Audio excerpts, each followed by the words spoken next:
This is a court. When you come to court, please dress appropriately, okay? So just so you know, you're not here alone. Your lawyer is here with you on Zoom. Ma'am, you were placed on probation in this court in 2022. We've had many, many issues. Our first motion to adjudicate was filed, it appears, in November of 23. You were placed back on probation. It looks like a new motion has been filed in February for a variety of things. A warrant had been issued, and I guess now you're here with us. I just don't know how to go forward. That's why. Stop. Don't need you to. Just listen, please. Don't say Just anything. understand that, now it's not time to fight the case. The only thing that we're dealing with now is the motion to revoke, the underlying issues. And what I see is that you're still testing positive? The judge just hit a breaking point. know how to go forward, but I don't want to set you up to failure, to set you up to fail as well. So what we do is we have something that's called a TRAS, where I have you evaluated by clinicians to see what is the best way to go forward, because I just don't know. The last thing I want to do is just start pleading people guilty here, left and right, and just end up with, conviction after, no. So the idea is that you leave better than you came. It still hasn't happened. So we need to find out how that's going to happen. So I'd like to please set up our TRAS. Your bond is set now at 10,004. So I have to take you into custody because of the warrant. So I will try to get it done as quick as possible. We could probably have the TRAS done. Do you think maybe tomorrow? She'll probably still be in processing tomorrow, but by the end of the week.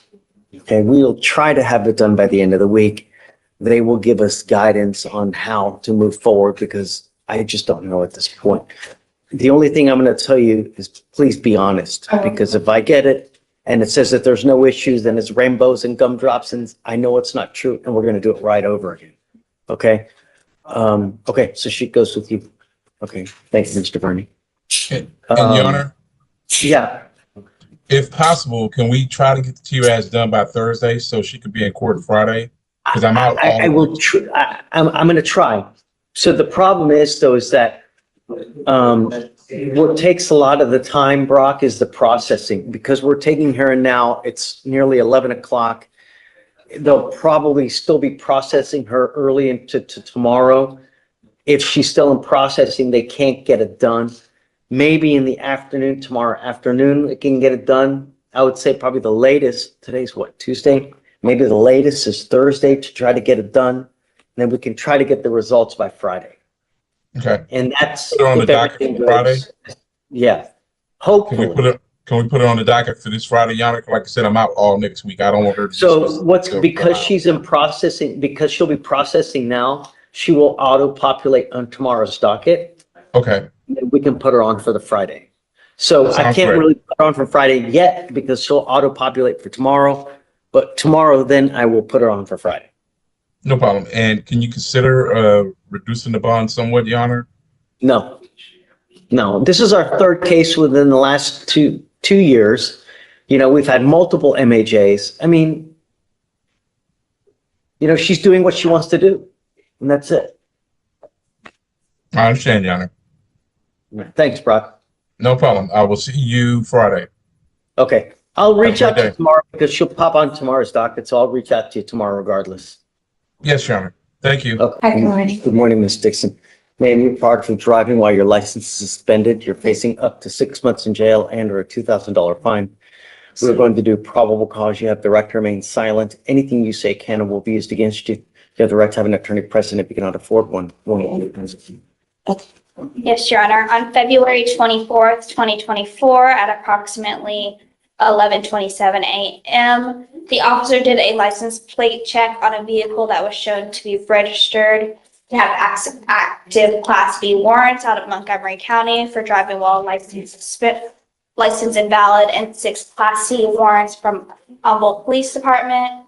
The registered owner was shown to be a Black female, and that female was seen driving the vehicle through the lower driver's side window, giving the officer reason to believe that the registered owner was currently driving that vehicle at the time.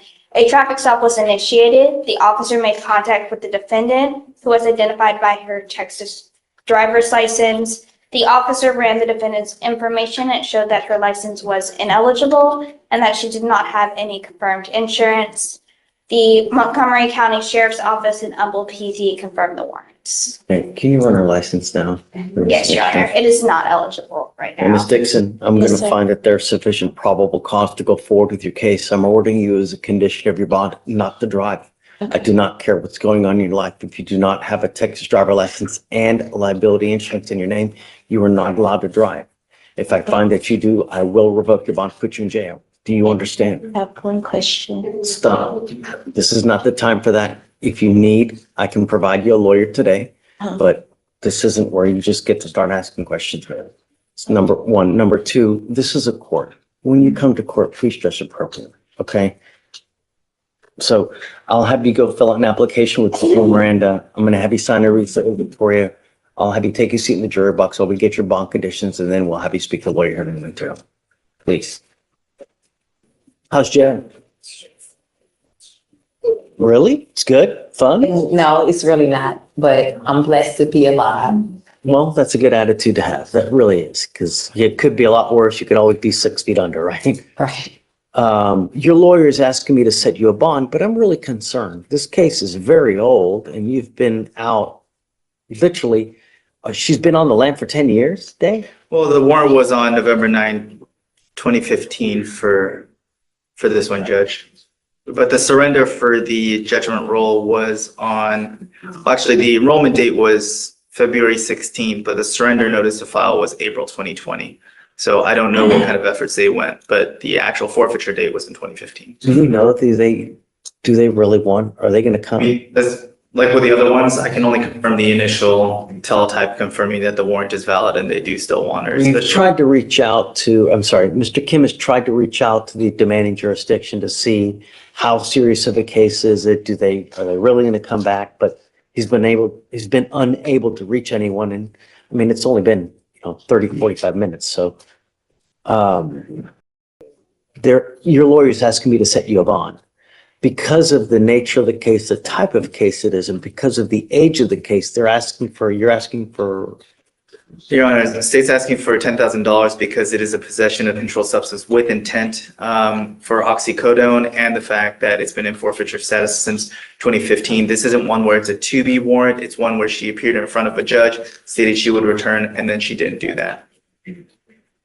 You want, $1,500, Judge. My client has expressed to me that she is a college student.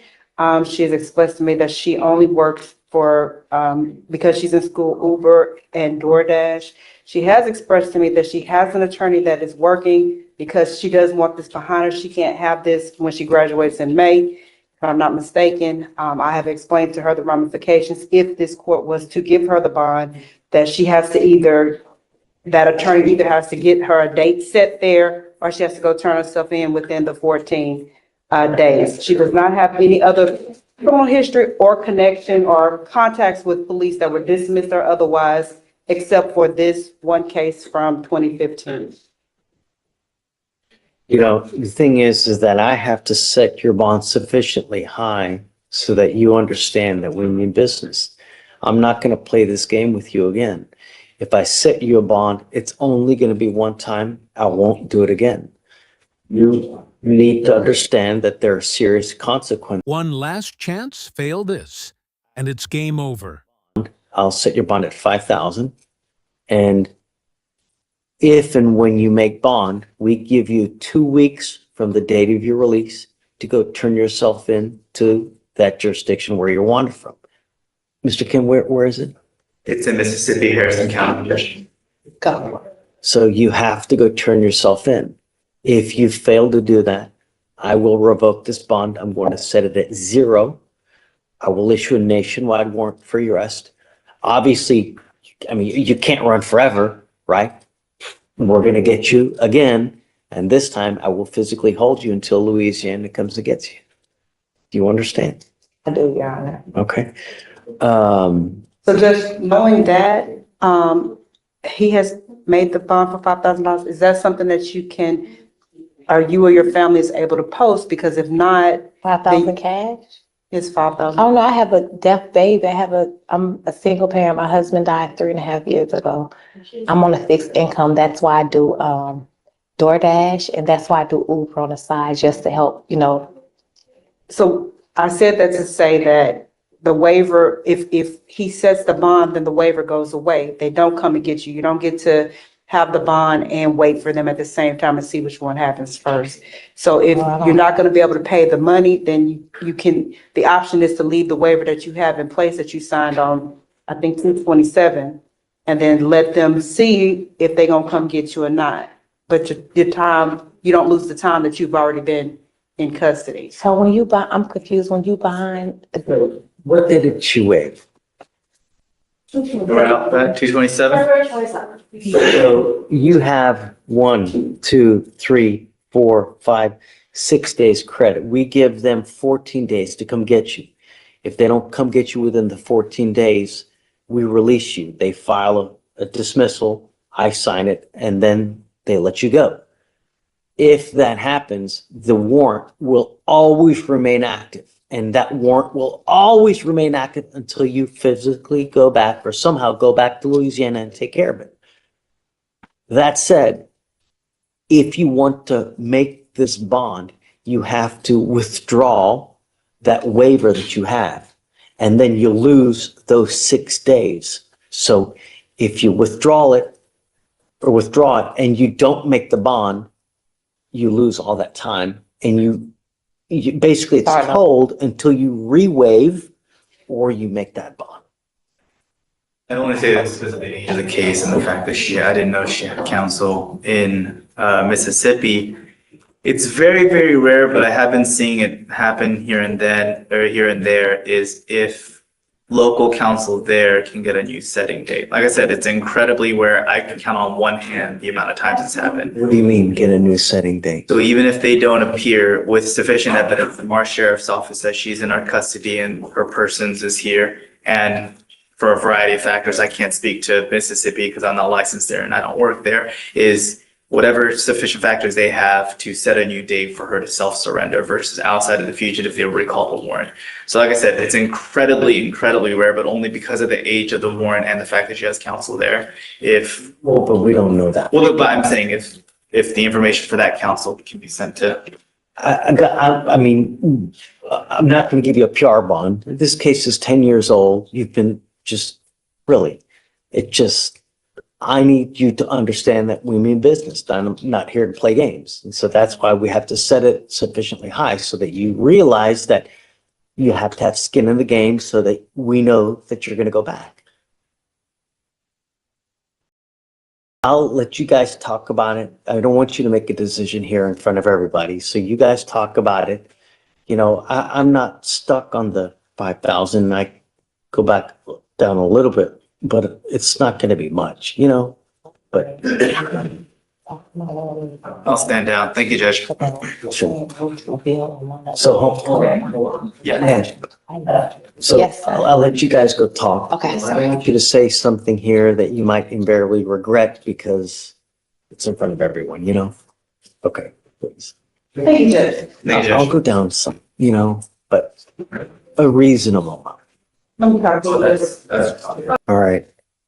Mr. Lumumba, you are charged with 2 counts of driving while intoxicated. You've worked out an agreement. They're going to dismiss one in exchange for your plea on the other one.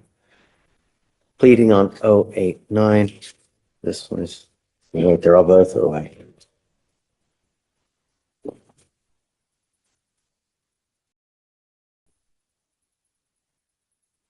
The agreement that you have is 180 days in jail, to be probated for 15 months.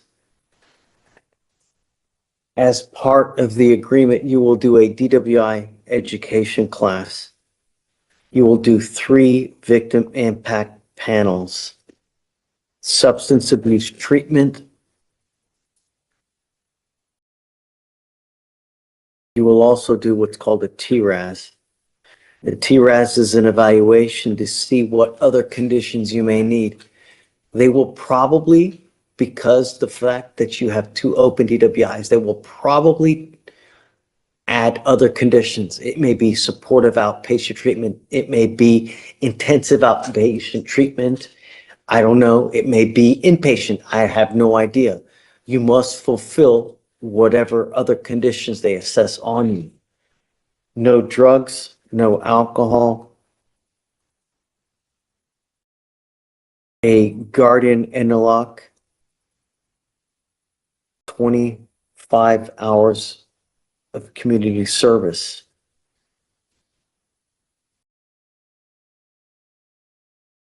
Is this how you understand the agreement? Yes, sir. You need to understand that one of these will go on your record. The other one is going to be dismissed. But because of the fact that you have at least one of these going on your record, officers will always see this forever. It doesn't matter where you are, whether you're here, whether you're in Maryland, whether you're Alaska.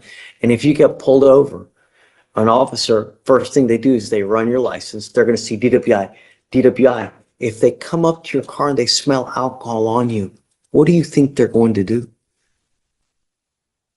Pull me out Not just pull you out. and brutalize. And what? Harass me. Probably. I don't know for sure. But chances are they're going to see DWI, DWI. If they come up to you, they smell alcohol, it's probably not going to go well for you. So if I were you, even if you've had a sip of alcohol, don't get into a car because you're playing Russian roulette with your life. Do you understand? Yes, Judge. You're giving up the right to a trial, right to compel witnesses to testify on your behalf, confront and cross-examine your accusers. If you're not a citizen, there are possible immigration consequences. You can be deported, excluded from the country, denied naturalization under federal law. You give up the right to appeal. So once you accept this agreement, you are done with this forever. You can never change this. Do you understand? Yes. This is what you want to do. How do you plead to the offense of driving while intoxicated, guilty or not guilty? Guilty. I'm going to find you guilty. I will send it to the agreement. I'm not going to suspend your license because you're taking the probation today. I don't know what DPS is going to do. They may suspend it, they may not. So, do you know if his license is eligible now? So Your Honor, it looks like he has a New Hampshire license, driver's license, but it does appear to be eligible out of New Hampshire. Which one? New Hampshire. I knew it. So if your license is not valid at this point, you are not allowed to drive. You need to get permission from us. You're going to be signing an affidavit with us today promising us you're not going to drive. Do you understand? Yes. You said it was? It is eligible. It is. Oh, it is It eligible. is, yes, Your Honor, it's eligible. It's an eligible New Hampshire driver's license. Okay, as long as you have a valid license and you have liability insurance. So you must have car insurance. If you don't have car insurance, you're not allowed to drive. Do you understand? The other thing that you need is that if you're going to drive in whatever car you drive, you must have an interlock in it. Do you understand? Yes, Judge. So if I find that you don't have an interlock, it goes in lockout because you failed to pay for it. I'm going to issue a warrant for your arrest. If you don't remain in compliance with this, like you don't do your stuff on time, I'm going to issue a warrant for your arrest. If you're living in Maryland and I have to issue a warrant for your arrest and they pick you up in Maryland, holy moly, you're going to sit in jail for a very long time.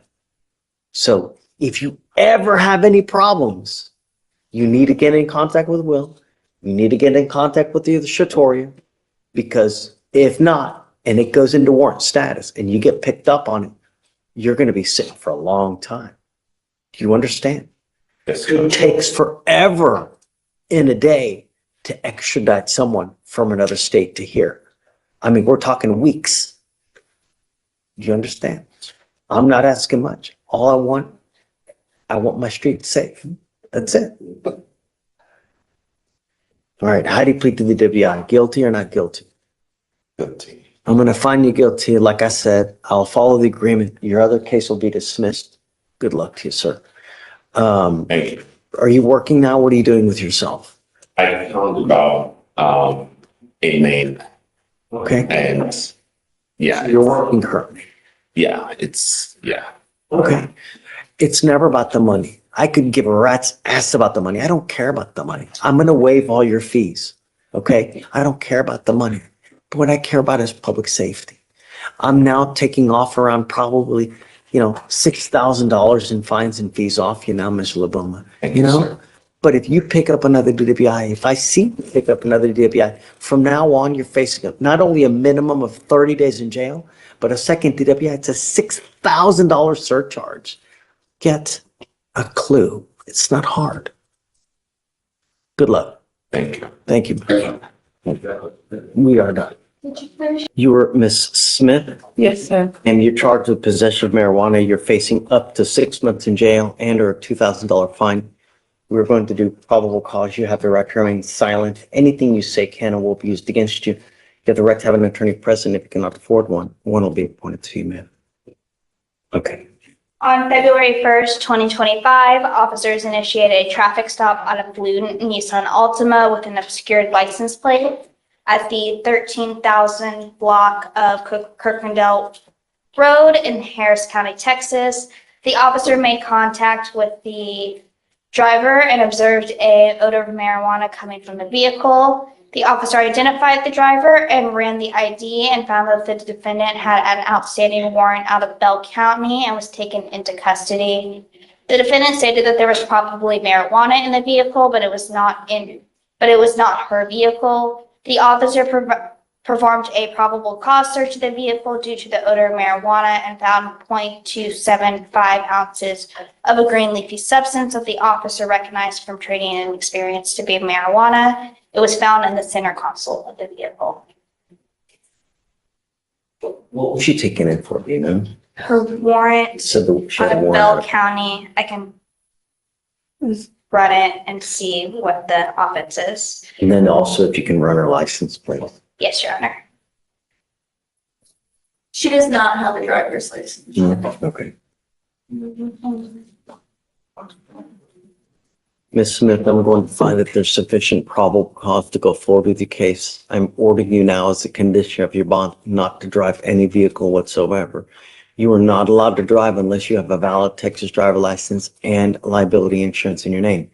These are part of your bond conditions. If I find that you violate these conditions, I will revoke your bond, put you in jail. No more PR bonds. Do you understand? Yes, sir.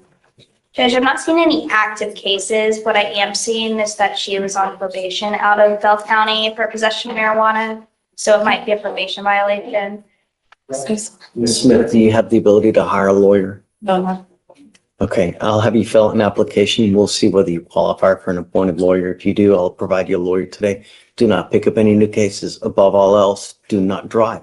I don't care what's going on in your life. You cannot justify getting in the car and driving for any reason. Do you understand? Yes, sir. Okay, Deputy Miranda's going to give you an application. I'll have you I'll have you sign a receipt with Victoria and then we'll have you take your signature. Ms. Hill, you were charged with driving while intoxicated. You're facing up to 6 months in jail and or a $2,000 fine. You guys have worked out an agreement where they're offering you 180 days in jail to be probated for 12 months. As part of this agreement, for you to successfully complete this, you must do a DWI education class, 3 victim impact panels. You must also do a TRAS, which is an evaluation to see if you need other conditions. If they assess other conditions, you must fulfill those as well. No drugs, no alcohol, no breath test refusal, meaning if you're pulled over in a car, an officer asks you to submit a breath test, you must do it. If you don't, you're in violation of this probation. No drugs, no alcohol, interguardian interlock. Is this how you understand it? Yes, sir. You give up a lot of rights by entering into this agreement. You give up the right to a trial, right to compel witnesses to testify on behalf, confront and cross-examine your accusers. If you're not a citizen or possible immigration consequence, you can be deported, excluded from the country, denied naturalization. You give up the right to appeal. Once you accept this, this is a contract that we're entering into. You either complete it successfully. If you don't, I will issue a warrant for your arrest. You're looking at 180 days in jail. Do you understand? Yes, sir. You must do stuff on time. The other thing you need to understand is this DWI will go on your record From now on, you're facing a minimum of 30 days in jail for any new cases that you pick up. The other thing is this, is if you get pulled over, I don't care if it's today, tomorrow, 5 years, 10 years, officers will see that you have a prior DWI. If you smell like alcohol, it's probably not going to go well for you. So I would never, even if whatever you're doing, even have a sip of wine, I wouldn't get into a car. It's a huge risk. Do you understand? How do you plead to the offense of driving while intoxicated? Now, I'm going to find you guilty. I will follow the agreement, sentence you to it. What do you do for a living, man? Judge, if I may, before we get to that, regarding the interlock, she does not have a car. She has not been driving. She's been operating under a no driving affidavit. I asked her today if she's going to get a car. I think she's still scared to get behind the wheel of a car. Chief said that we can talk about that condition here today. Okay, so you need to understand that if you're not going to drive, then, I mean, we're not going to put an interlock if you're not going to drive, but you must have a portable device. You have to understand, though, is that we send orders to DPS in Austin so that every officer in the state knows that if you get pulled over, you're driving a car, you're supposed to have an interlock. If you don't, they're going to arrest you on the spot. So when you say that you're not going to drive, I really, really hope you're not driving, because if you do, it's just not going to go well for you. Do you understand? Yes, sir. You will be signing an affidavit with us today promising us you're not going to drive while you're on this probation. If you do eventually get a car and you want to, you can. I'm not going to suspend your license today.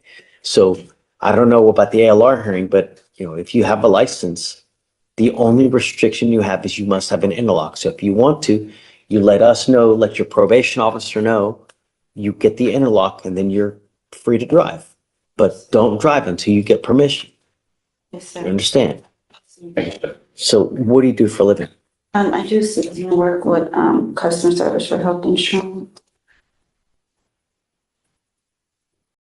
The reason I'm asking you this, ma'am, is that there is a $3,000 surcharge that is normally tacked on to DWIs.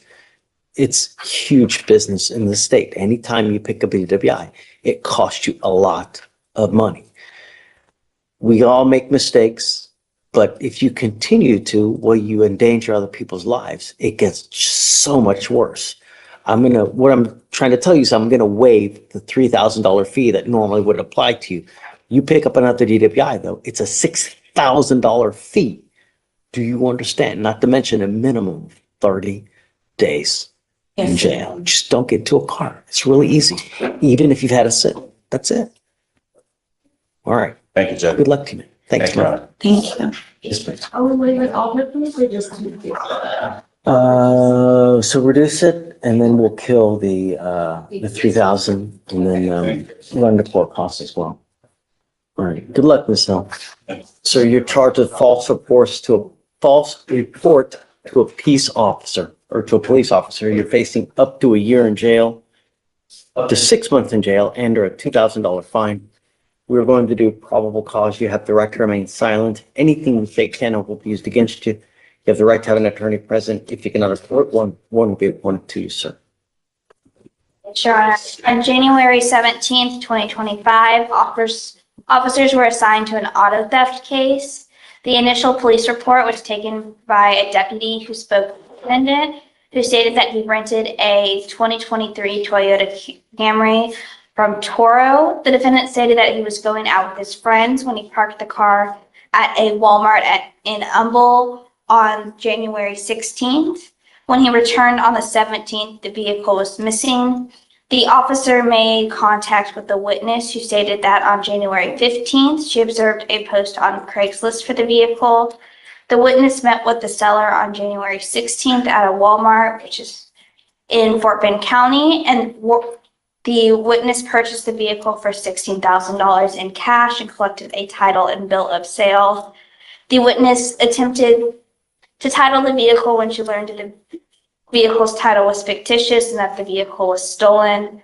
Another witness stated that she rented the vehicle from the defendant on January 13th and it was to be returned on January 17th. That witness stated that the vehicle was equipped with a GPS and tracking device. The officer observed the defendant's car was never near the Humble area on January 16th, but it said it was in Southwest Houston, near the Richmond and Rosenberg area. The officer contacted the defendant again and asked where he parked his car so that he could look at the surveillance footage at the Walmart location. The defendant struggled to answer the question and stated that he parked in the back left of the parking lot. The officer then attempted to contact the defendant again to come in and provide a statement, but the defendant did not answer or return any of the officer's phone calls. So you said he reported the car stolen Yes, Your Honor. on On find the the date. 16th, right? I think you said? He said that the vehicle was stolen on the 17th. 17th. So did he try to negotiate a sale as well? Let's see who the seller is. So let me ask you this. She Yes, Your Honor. purchased the car for how much? And does she give- $6,000? And did she give that amount of money to, Yes, in cash, Judge. she get the money back? I haven't been able to speak with her yet, because it's out of Fort Bend, so it's Oh, so, okay, so that transaction happened in a different county? Fort Bend, yes. Okay, so that's wouldn't concern us here. Yes. Right, okay. All right, Mr. Burris, I'm gonna find that there's probable cause to go forward with your case. I'm ordering you now as a condition of your bond not to have any contact with the complaining witness in this case. Do you understand? If I find that you do, then I'm going to revoke your bond, put you in jail. I will do everything in my power to protect this county at all costs. Do you understand, sir? Yes, sir. I'm also ordering you as a condition of your bond not to be in possession of any weapons as well. Can you run his license to see if he has a valid Texas driver license, please? Yes, Your Honor. It is eligible, Your Honor. I'd like you guys to please, if you don't mind, do a rip, Yes, Your see Honor. if there's any restitution that's available in this case. Okay, I want to make sure that every party is made whole in this one way or the other. Okay, please. Mr. Burris, do you have the ability to hire a lawyer? No. Are you working these days? Yes. What do you do what I'll do is I'll have you fill out an application. I'll see whether you qualify for an appointed lawyer. First, I'll have you go to Victoria to sign a reset. After that, I'll have you take your seat at the jury box. So we'll get your bond conditions. Do not leave until you sign our bond conditions. Do you understand? Yes, sir. I will protect my county at all costs, Mr. Burris. If I find that you pick up a new case, if I find that you're a danger to my county, I will protect it at all costs. Do you understand? Yes, sir. Okay, come on. As today's courtroom session comes to an end, one thing becomes clear. Every case tells a different story, but the consequences of our choices are often the same. Throughout these hearings, we saw defendants standing before the law for very different reasons. Some were given another chance. Others faced the consequences of years of poor decisions. And in every case, the judge delivered the same message: accountability matters. Whether it was repeated probation violations, driving under the influence, driving without a valid license, or making false statements to law enforcement, each person entered the courtroom carrying the weight of their own actions. Some accepted responsibility. Some struggled to understand the seriousness of their situation. But all of them were reminded that the justice system never forgets. What makes these cases so compelling is that they are not just about laws and penalties. They are about real people, real mistakes, and life-changing consequences. A single decision made in a moment can follow someone for years, sometimes even decades. The courtroom is often the place where excuses end and reality begins. But now we want to hear from you. Do you believe the judge handled these cases fairly? Were the bond amounts justified? Should repeat offenders be given more opportunities? Or should the consequences be even stricter? Share your thoughts in the comments below. If you enjoy real courtroom footage, criminal case analysis, and fascinating legal stories from across the country, make sure to subscribe and turn on notifications so you never miss an update. Thank you for watching. And remember, every court case starts with a choice, but not every choice ends with a second chance.